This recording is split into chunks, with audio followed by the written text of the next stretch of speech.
The CEO of Pfizer at the World Economic Forum at Davos was confronted by a journalist, and he was completely evasive in his responses.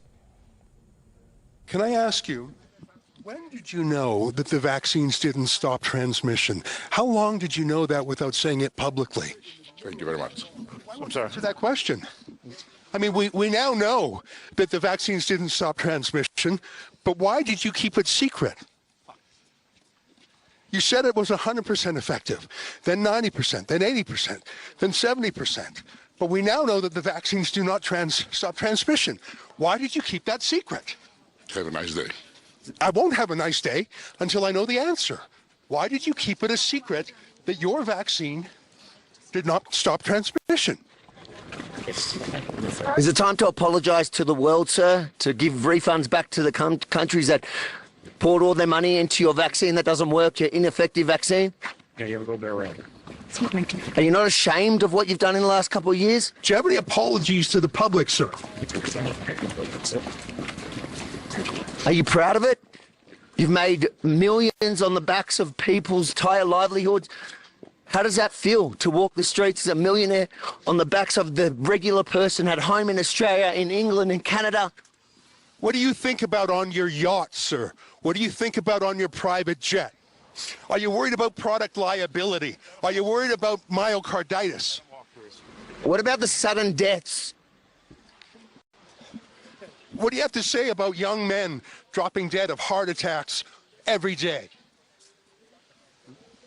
Why won't you answer these basic questions?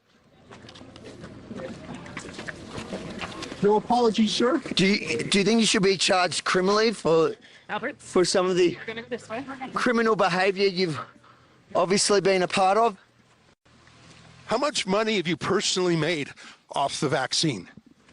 How many boosters do you think it'll take for you to be happy enough with your earnings?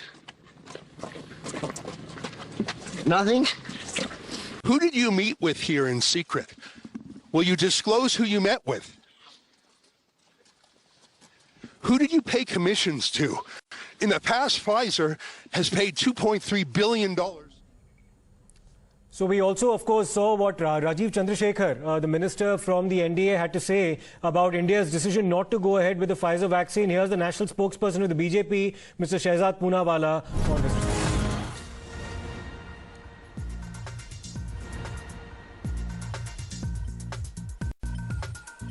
Today we've seen the video of the Pfizer CEO in Davos being exposed over the ineffectiveness of the Pfizer vaccines and being asked tough questions.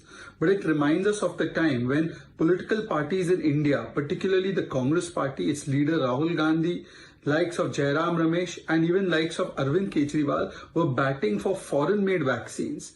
We remember the tweet of Arvind Kejriwal who said, and he quoted, that the Pfizer vaccines should be made available as soon as possible for the children.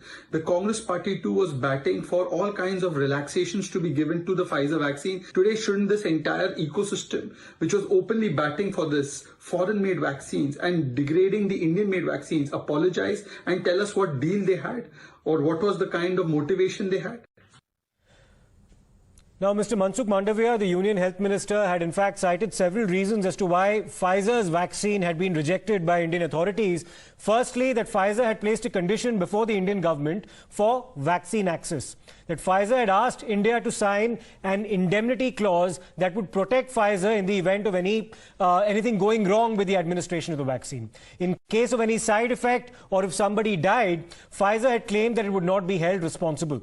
It also meant that the company could not be prosecuted under the provisions of Indian law, and that it did not seem wise for the Indian government to accept their demands in the light of all these conditions being imposed on the part of Pfizer. So let me once again go back to my colleague Pranesh Kumar Roy. India had some very cogent reasons as to why it had to strike down Pfizer's application for emergency authorization, Pranesh, for the administration of a vaccine in India.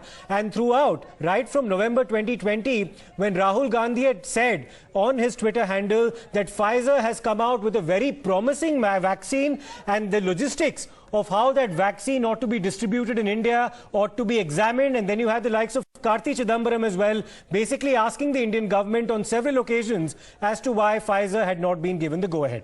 Not just leaders of the Congress party, but the BJP is now singling out even Delhi Chief Minister Arvind Kejriwal, the Aam Aadmi party, and is saying that there was an attempt by the ecosystem to endanger, risk public life, which is why you have this war of words. Let's see how the opposition responds to this.